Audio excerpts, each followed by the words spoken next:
You're listening to Butterfly Moon, Diary of a Special Needs Mom, Her Spiritual Path to Positivity, and the Woman Who Still Sips Cold Coffee with Her Pinky Up. Hello, my name is Vanessa, and this is my diary. Do you ever notice how time affects you? If someone said 5 years ago I'd be where I'm at in life, I wouldn't believe them. Me, the woman who sat in front of a computer all day at work, constantly in meetings, too busy to see the sunshine some days. Even last year, I never would have believed I'd be expressing my thoughts and feelings to the world today, allowing anyone to listen to my secrets, including the private moments.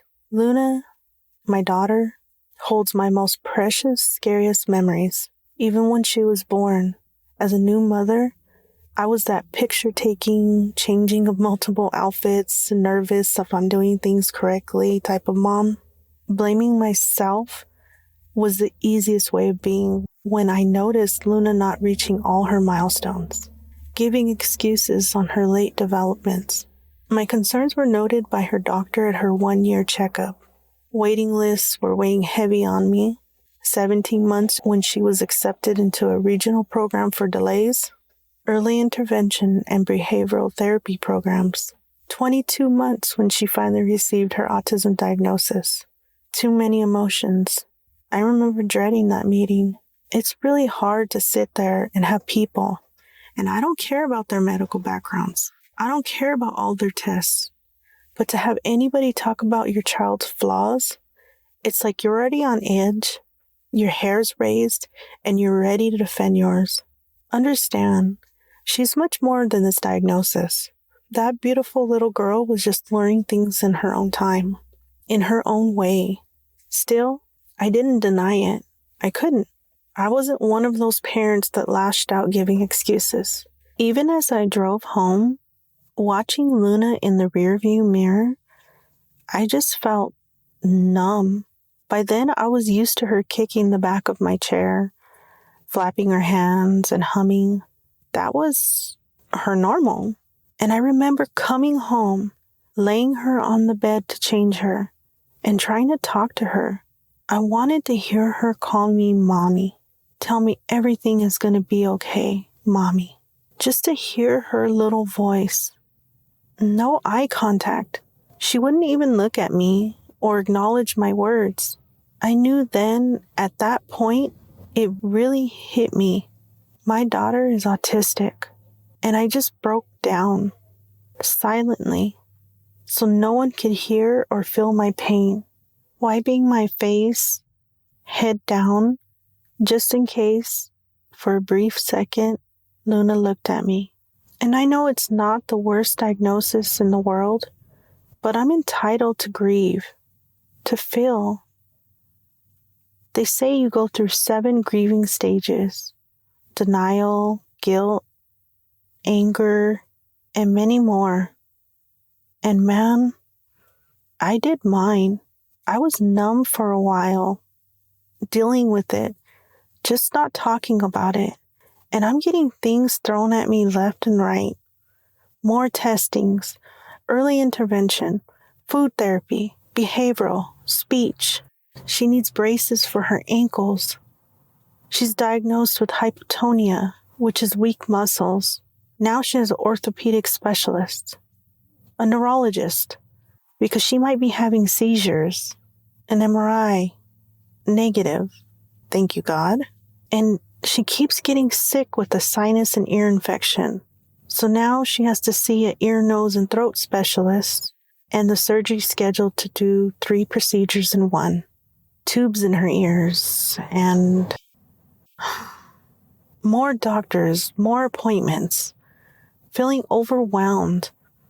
Another person telling me Luna's needs. And on top of that, money for gas. So many parking fees, and my car's now giving me issues. I got stranded a few times.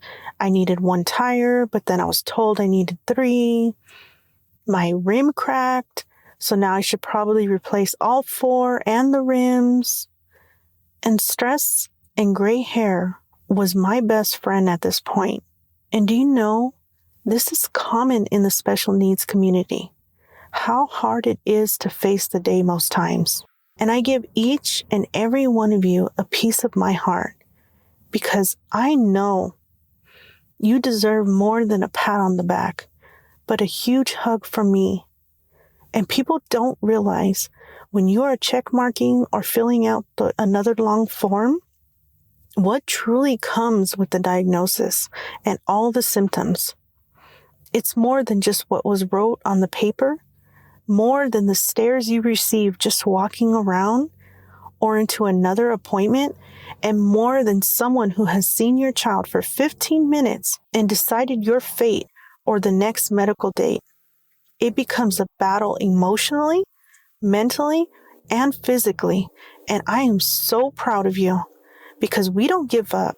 We still show up and support our children no matter what.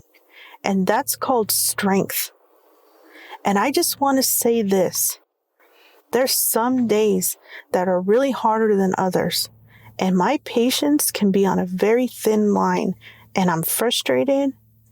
And Luna, she's just being Luna. She took off all her clothes again or her shoes when I was getting her bag packed. And I can't forget anything. I need to grab toys to calm her down, her AFO braces for her feet, paperwork. I'm running late. She has another appointment at the children's hospital, and I have to think about the gas and the parking fee. And then it's an hour of her kicking the back of my chair, and I'm sweating looking at the time, and the parking is so horrible, and I doubt I'm going to make it. And I'm just trying to pull everything out. And Luna's not helping and screaming. And I forget my phone. Then I have huge mom guilt for getting on her. And then I walk into the children's hospital. And let me tell you, if you ever have the worst day in your life and you think life isn't worth living, you walk into a children's hospital, any hospital. Those children, those beautiful children, their auras, I see their pain. But you know what? They have it's just huge smiles on their faces, just for getting out of their hospital rooms, sitting in their wheelchairs, watching other children play in the garden.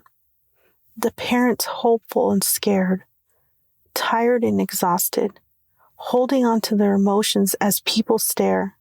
And some people are downright rude when they don't look away. But most are full of sympathy and prayers silently sent. And your life, it's a wake-up call. Because even on your worst days, most can do a do-over. You get to struggle for another day. And you want to believe there's always hope. Even for all those children, for all the parents, and even for you. Faith is succeeding, so try to stay blessed. And for me, even after we barely made it to Luna's appointment, I remember the elevator ride back down. Luna stimming in her stroller and humming. And you get the stares, because literally the famous quote is, they don't look autistic. You know, autism is a mental disorder. Well, anyway, I remember there was a girl in a wheelchair, and she looked so pale and sad, using her hair as an escape, hiding behind it, her head down. And I barely acknowledged the mother with her dried tears and mascara running down her cheeks, privately giving her space. Luna kicking, humming, and then she kicked the wheelchair. And that beautiful, sad girl looked up and smiled at Luna. And Luna don't always give eye contact, but she did. And then she giggled.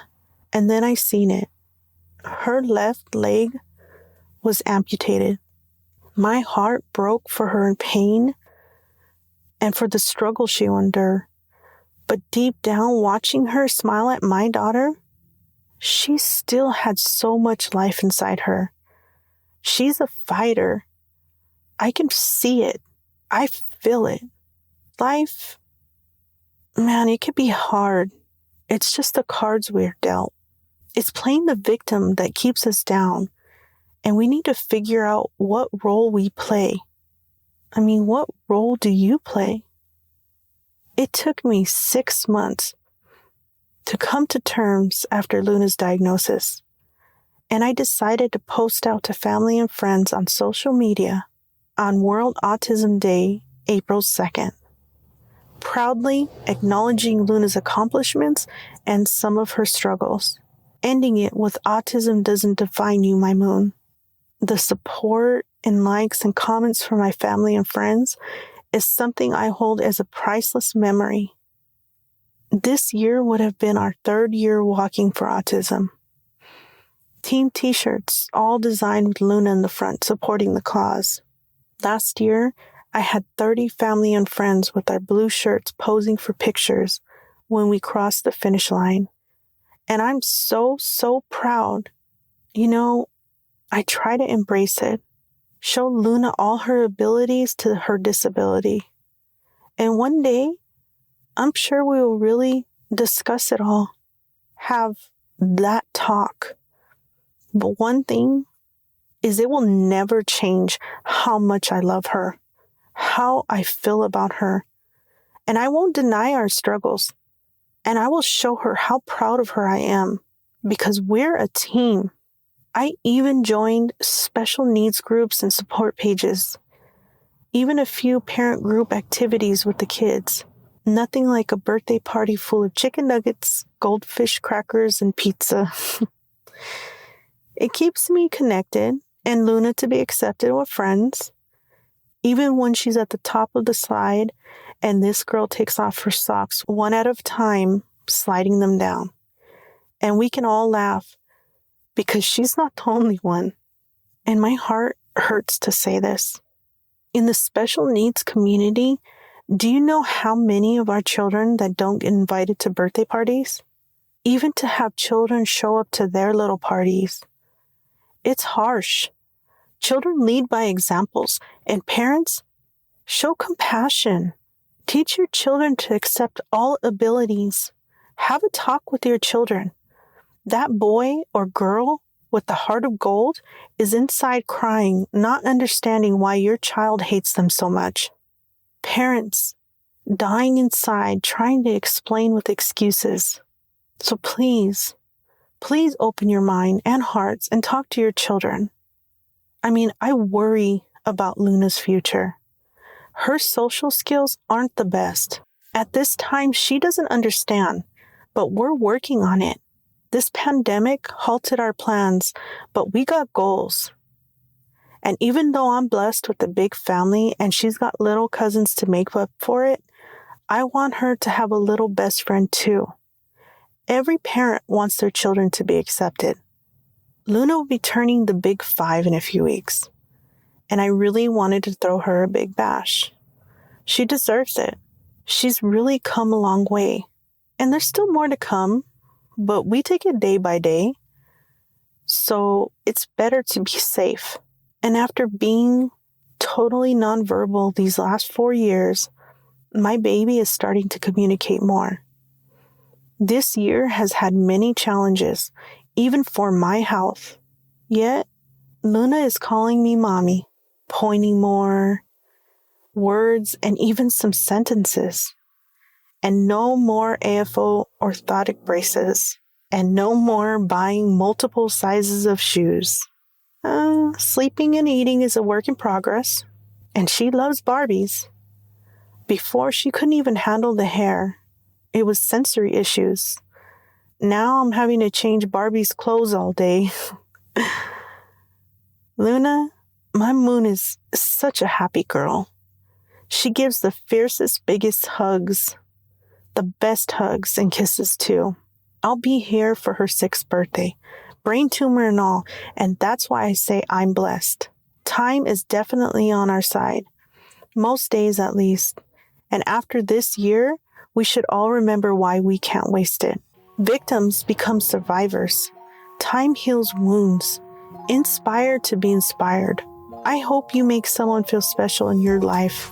Remember, the best gifts are free. Smile from your heart. Be positive. I will too.